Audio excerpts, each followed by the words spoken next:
Cos x, ठीक है। तो इसको हम कैसे सोल्व करेंगे? By direct method. Direct method का क्या मतलब है? हमें यहाँ सीधा u की वैल्यू निकालनी है, ठीक है।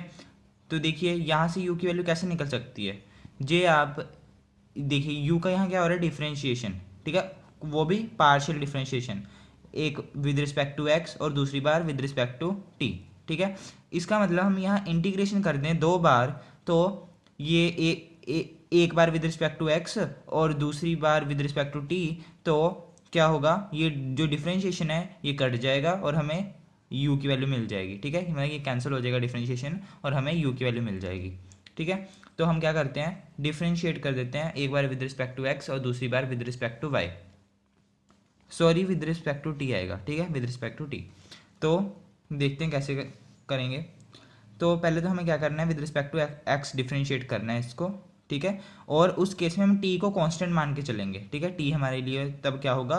कांस्टेंट होगा, ठीक है। और दूसरी बार हमें विद रिस्पेक्ट टू t करना है इंटीग्रेशन, ठीक है। और उस केस में हम x को क्या मान के चलेंगे? कांस्टेंट, ठीक है। उस केस में x हमारा क्या होगा? कांस्टेंट होगा, ठीक है। सबसे पहले तो हमें गिवन क्या है? Given curly square u curly x into curly t is equals to e raise to power minus t cos of x, ठीक है। अब हम इसको कैसे लिख सकते हैं? करली बाय करली एक्स इंटू करली यू बाय करली टी, ऐसे लिख सकते हैं, क्योंकि ये मल्टीप्लाई करने के बाद यही आ जाएगा, ठीक है। Is equals to e raise to power t cos of x, ठीक है। इक्वेशन नंबर 1 मान लेते हैं इसको, ठीक है। Integrating equation number 1 with respect to x, keeping t constant, t को हम क्या मान के चलेंगे? कांस्टेंट मान के चलेंगे, ठीक है। तो इंटीग्रेट कर देते हैं विद रिस्पेक्ट टू एक्स, तो डी एक्स आ जाएगा is equals to e raise to power minus t cos x into d x, ठीक है। इंटीग्रेशन करेंगे तो ये इंटीग्रेशन से करली बाय करली यू, सॉरी एक्स, करली बाय करली एक्स कैंसिल हो जाएगा, हमें क्या मिल जाएगा? करली यू बाय करली टी, हमारे पास ये बच जाएगा, ठीक है। इज इक्वल्स टू, अब t हमारे पास क्या था? कांस्टेंट था, और ये वाली हमारी टर्म पूरी t की है, इसलिए हम इसको इंटीग्रेशन के बाहर ले जाएंगे, ठीक है। कांस्टेंट को हम इंटीग्रेशन से बाहर ले जाएंगे, ठीक है। और कोस एक्स का इंटीग्रेशन कर देंगे, ठीक है। तो कोस एक्स का इंटीग्रेशन क्या होता है? Sine x. कोस एक्स का इंटीग्रेशन क्यों किया? क्योंकि यहाँ एक्स की टर्म थी और एक्स के रिस्पेक्ट में हम इंटीग्रेट कर रहे थे, ठीक है, इसलिए साइन एक्स। प्लस जब भी हम इंटीग्रेशन करते हैं तो साथ में एक कांस्टेंट आता है, ठीक है। वो कांस्टेंट हम मान लेते हैं फाई ऑफ टी, मतलब कि जो वो कांस्टेंट आएगा वो फंक्शन होगा टी का, ठीक है। और टी क्या है? कांस्टेंट है, ठीक है, इसलिए ये पूरी टर्म कांस्टेंट होगी, ठीक है। तो इसको हम इक्वेशन नंबर क्या मान लेते हैं? 2 मान लेते हैं, ठीक है। अब देखिए हमें तो u की वैल्यू चाहिए, यहाँ हमारे पास करली बाय करली यू बाय करली टी आया है, ठीक है। तो हमें इसको एक बार और इंटीग्रेट करना पड़ेगा विद रिस्पेक्ट टू टी, ताकि इंटीग्रेशन डिफरेंशिएशन से कैंसिल हो जाए और हमें u की वैल्यू मिल जाएगी, ठीक है। तो इंटीग्रेटिंग इक्वेशन नंबर 2, ठीक है, इक्वेशन नंबर 2 को दोबारा से हम इंटीग्रेट करेंगे विद रिस्पेक्ट टू टी, ठीक है। इस बार हम क्या कांस्टेंट मान के चलेंगे? कीपिंग एक्स एज कांस्टेंट,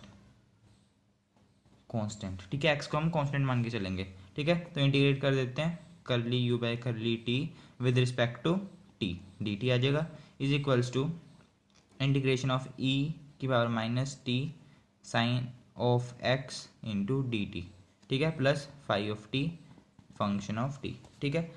तो ये डिफरेंशिएशन से इंटीग्रेशन कट जाएगा, ठीक है। यहाँ से हमारे पास क्या आ जाएगा? यू, अकेला यू बचेगा, ठीक है, is equals to sine x क्या है? कांस्टेंट है, ठीक है, क्योंकि एक्स कांस्टेंट है तो साइन एक्स भी कांस्टेंट होगा, तो साइन एक्स को हम बाहर लिख सकते हैं इंटीग्रेशन के, ठीक है। और e raise to power minus t का इंटीग्रेशन क्या होता है? E raise to power minus t, ठीक है। और अपॉन में डेरिवेटिव ऑफ माइनस टी का डेरिवेटिव अगेन, तो d t d by d t, sorry d minus t by d t, ठीक है, ये आ जाएगा प्लस फाई ऑफ टी,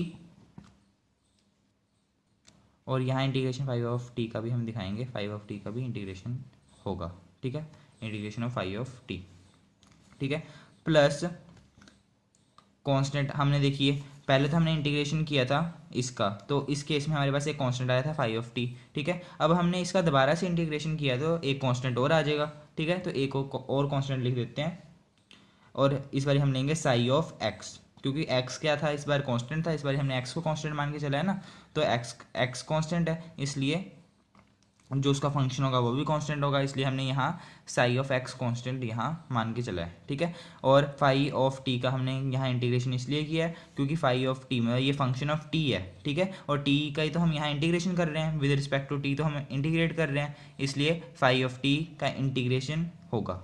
ठीक है, इसलिए इसको हम इंटीग्रेट करेंगे, क्या आ जाएगा, u इज इक्वल्स टू ये डी बाई डी टी, किसका, माइनस टी का, तो ये -1 आ जाएगा, तो माइनस ऊपर लिख देता हूँ, e raise to power minus t, इसको मैं आगे लिख देता हूँ, sine of x plus integration of phi of t plus psi of x. हम मान लेते हैं कि जो इसका इंटीग्रेशन आएगा ना, वो आएगा हमारे पास एफ ऑफ टी। ठीक है, इंटीग्रेशन इस फंक्शन का जो करके आएगा वो हम मान लेते हैं कि वो एफ ऑफ टी आएगा। ठीक है, तो इसको हमने एफ ऑफ टी लिख दिया plus psi of x as it is, और ये वाली टर्म भी पूरी एज इट इज़, और ये हमारे पास किसकी वैल्यू आ गई, यू की वैल्यू आ गई। ठीक है, यू की वैल्यू आ गई, तो ये इसका सोल्यूशन आ गया। इस इक्वेशन का जो सोल्यूशन है वो क्या है, ये है। ठीक है, तो ऐसे हम डायरेक्ट मेथड से सॉल्व कर सकते हैं। और एग्जांपल लेते हैं, example number 2, solve curly square z by curly y square minus z is equal to 0। इस इक्वेशन को हम क्या करना है, सॉल्व करना है। तो वी हैव गिवन, हमें गिवन क्या है, curly square z by curly y square minus z is equals to 0, ये हमें गिवन है। इसको इक्वेशन 1 मान लेते हैं। ठीक है, और हमें गिवन और क्या गिवन है कि y इज इक्वल्स टू 0 है। ठीक है, जब y इज इक्वल्स टू 0 है तो z is equals to e raise to power x, और curly z by curly y is equals to e raise to power minus x में ये put करना है। ठीक है, तो ये तो हम पहले लास्ट में देखेंगे। ठीक है, लास्ट में हम ये वैल्यूज पुट करेंगे, पहले तो हम इस इक्वेशन को सॉल्व करते हैं। ठीक है, तो इसको हम सॉल्व करेंगे पहले तो सॉल्व कैसे कर सकते हैं, देखिए यहाँ आप डायरेक्ट इंटीग्रेशन करोगे तो आपको सीधा z की वैल्यू तो मिलेगी नहीं। हम यहाँ कुछ और क्या कर सकते हैं, देखिए आपने सेकंड सेमेस्टर में ऑर्डिनरी डिफरेंशियल इक्वेशन बुक में 4th चैप्टर पढ़ा होगा। 4th चैप्टर में आप कैसे सॉल्व करते थे, आप करली बाय, जैसे कि वहाँ इक्वेशन, जैसे एग्जांपल लेते हैं ये वाला एग्जांपल, जैसे कि d की power 4 y upon d x 4, ठीक है, plus a4 y is equals to 0। ठीक है, तो ऐसी इक्वेशन में हम क्या करते थे, जो d बाई डी एक्स था उसको हम क्या पुट कर देते थे, d कैपिटल D पुट कर देते थे।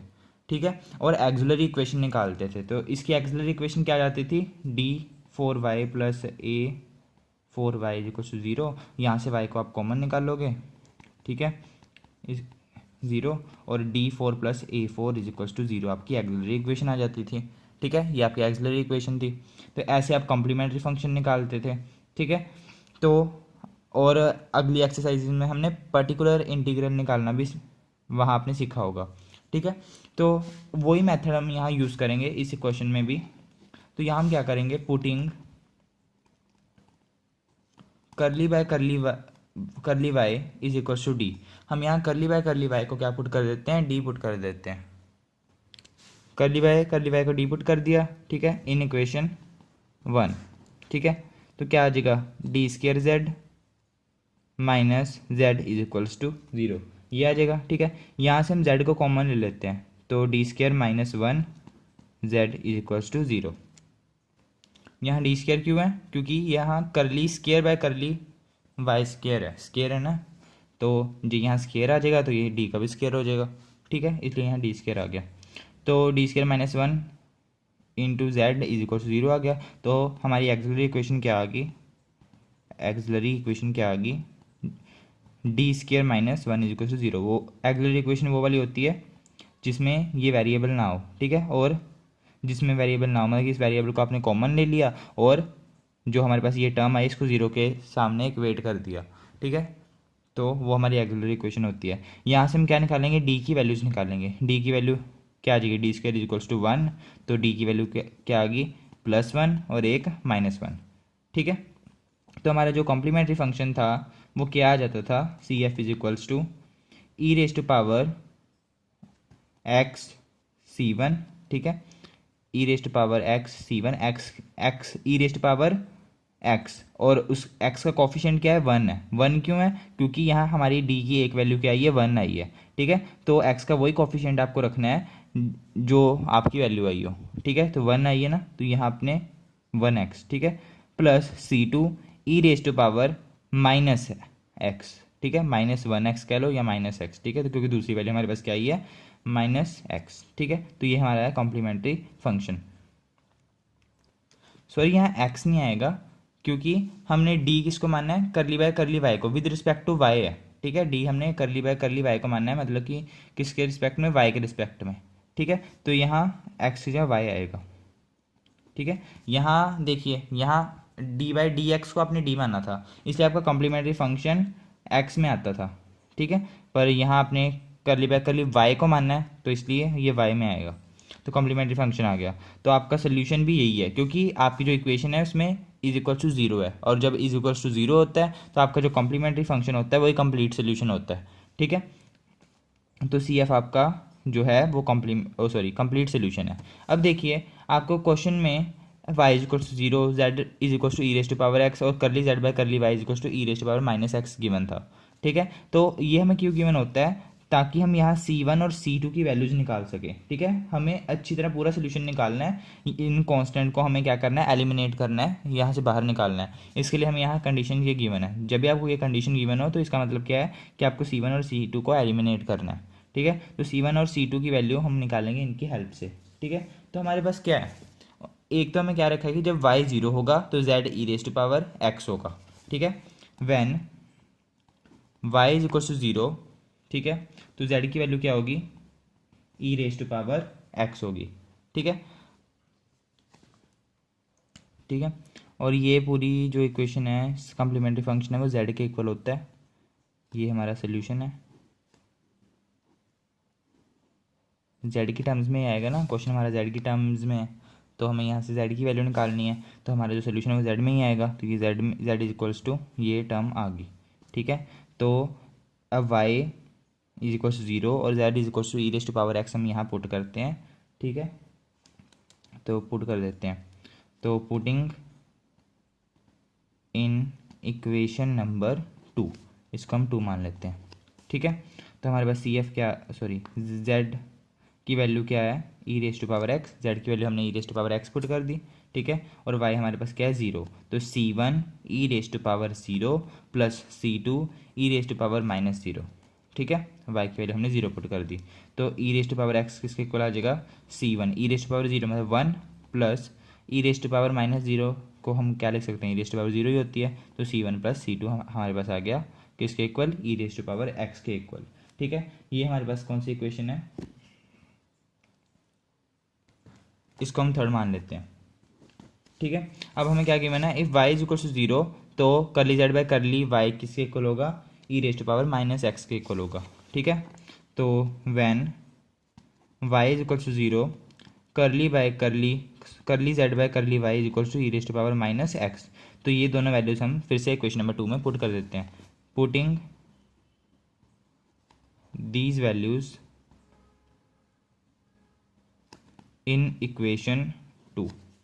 ठीक है, तो इक्वेशन नंबर 2 में पुट करेंगे तो क्या आ जाएगा, C1 z is equals to C1 e raise to power y क्या है 0 plus C2 e raise to power -0। ठीक है, पर आप देख सकते हो कि यहाँ तो आपको कहीं करली z बाय करली y तो दिख नहीं रहा, इस इक्वेशन में आपको कहीं भी करली z बाय करली y नहीं दिख रहा। ठीक है, तो आपको तो ये भी वैल्यू पुट करनी है इसमें, तो हम क्या करते हैं, इक्वेशन नंबर 2 को डिफ्रेंशिएट कर देते हैं विद रिस्पेक्ट टू y। ठीक है, तो हमें करली बाय करली z भी निकल आएगा। ठीक है, तो हम यहाँ y की वैल्यू बाद में पुट करेंगे। ठीक है, पहले हम क्या कर लेते हैं, इसको डिफ्रेंशिएट कर लेते हैं विद रिस्पेक्ट टू y, तो ये लाइन काट देते हैं, पहले differentiating equation 2 with respect to y।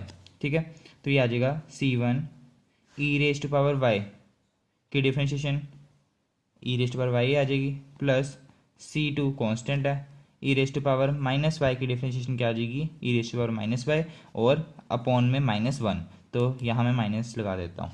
ठीक है, is equals to curly z by curly y। आ गया। ठीक है, तो इस इक्वेशन को हम फोर्थ मान लेते हैं। ठीक है, और जो हमारे पास y equals to 0 curly z by curly y equals to e rest power minus x, ये वैल्यूज़ हम इसमें पुट कर देते हैं। हमारे पास ये वैल्यूज़ थी और इसको हमें इक्वेशन नंबर फोर्थ में पुट करना था। और एक इक्वेशन नंबर हमारे पास फोर्थ कौन सी है, c1 e rest power y minus c2 e rest power minus y is equals to curly z by curly y। तो यहाँ से हम c1 e rest power y की वैल्यू क्या है 0 e rest power 0 minus c2 e rest power minus y e rest power minus 0 is equals to curly z by curly y की value क्या है e rest power minus x. तो ई rest power minus x यहाँ हम put कर देंगे। ठीक है, तो यहाँ से c1 माइनस c2 किसके इक्वल आ जाएगा, e rest power minus x के इक्वल आ जाएगा। तो इसको हम इक्वेशन नंबर फिफ्थ मान लेते हैं। हमारे पास इक्वेशन नंबर थर्ड क्या आई थी, e rest power x is equals to c1 plus c2, third equation थी। और ये हमारे पास कौन सी है, फिफ्थ इक्वेशन है। अब हमें तो c1 और c2 की वैल्यूज़ निकालनी है, तो इस इक्वेशन और इस इक्वेशन की हेल्प से हम c1 और c2 की वैल्यूज़ निकाल देते हैं। ठीक है, तो हम कैसे निकालेंगे, एडिंग इक्वेशन 3 एंड 5। इक्वेशन में थर्ड और फिफ्थ को हम क्या कर देते हैं, ऐड कर देते हैं।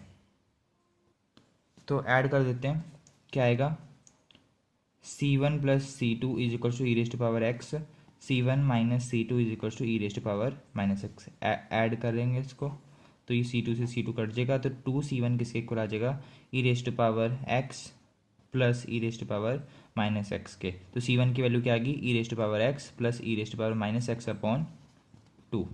ठीक है, तो ये हमारे पास c1 की वैल्यू आ गई। ठीक है, c1 की वैल्यू हमने कैसे निकाली, c2 और c2 को काट के। ठीक है, ऐसे जो हम c1 और c1 को काट दें तो हमें c2 की वैल्यू मिल जाएगी। ठीक है, तो हम क्या करते हैं, इक्वेशन नंबर थर्ड और फिफ्थ को अब सब्ट्रैक्ट कर देते हैं। Subtracting equation third and fifth, तो आ जाएगा c1 plus c2 is equal to e rest power x, c1 minus c2 is equal to e rest power minus x. ठीक है, तो साइन बदल देंगे क्योंकि हम सब्ट्रैक्ट कर रहे हैं। तो c1 से c1 कट गया, तो हमारे पास आ गया 2cu is equals to e rest power x minus e rest power minus x. तो c2 की वैल्यू क्या आ गई, e rest power x minus e rest power minus e rest power x minus e rest power minus x upon में 2। इसको हम equation में क्या मान लेते हैं, इसको हम सिक्स्थ मानेंगे c1 की वैल्यू को, और इसको सेवन्थ मानेंगे। हमारे पास कम्प्लीमेंट्री फंक्शन क्या आया था, ये आया था। ठीक है, तो आप कम्प्लीमेंट्री फंक्शन में c1 और c2 की वैल्यूज को पुट कर दो तो आपका सोल्यूशन आ जाएगा। ठीक है, नेक्स्ट, तो ये आपके एग्जांपल है डायरेक्ट मेथड के ऊपर बेस्ड। ठीक है, एक आपने कम्प्लीमेंट्री फंक्शन वाला मेथड लगाया और एक आपने डायरेक्ट मेथड लगाया कि डायरेक्ट मेथड में आपको क्या करना होता है, सिर्फ इंटीग्रेशन करनी होती है। ठीक है, और ये क्वेश्चन मैंने आपको वही आपके जो सेकंड सेमेस्टर वाला मेथड था उससे करवाया। ठीक है, तो बाकी नेक्स्ट वीडियो में हम लैग्रेंजी इक्वेशन के बारे में पढ़ेंगे कि उस इक्वेशन की फॉर्म क्या होती है। ठीक है, और उसका हम सोल्यूशन कैसे निकालते हैं एग्जाम्पल से। ठीक है, वो समझेंगे हम एग्जाम्पल की हेल्प से, मतलब कि एग्जाम्पल को करते समय हमें पता लगेगा कि लैग्रेंजी फॉर्म ऑफ इक्वेशन को हम कैसे सॉल्व करते हैं।